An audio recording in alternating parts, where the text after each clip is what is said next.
First, we are not privy to the list issued by the former vice mayor. Number two, the president always respects the freedom of expression. And the vice mayor then may have some reasons for issuing such a list. We do not know. And anybody who feels aggrieved,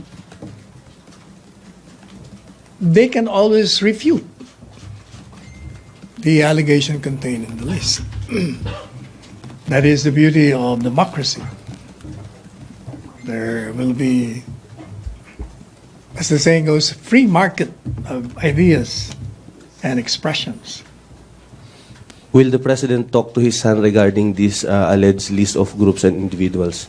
The president, as a policy, doesn't talk to the children with respect to their principled positions or political decisions. Having this such claim, sir, from the former vice mayor, is this a cause of concern for Malacanang?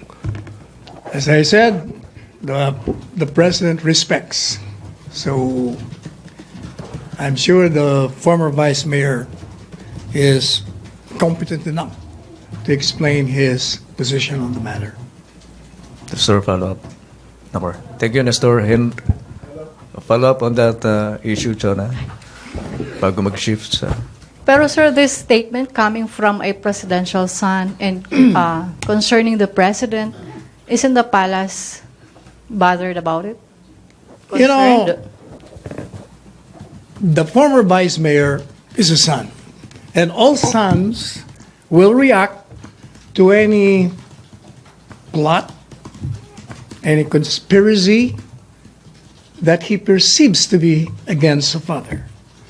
So it is his right to react on certain things that he knows that we do not know of.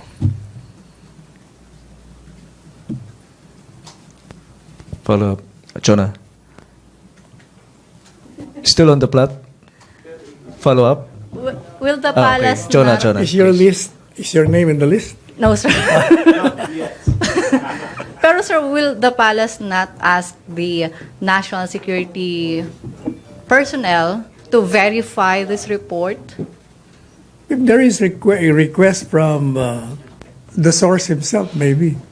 But, you know, as I said earlier, the palace will never interfere with anything that concerns matters that he is not privy of, the president.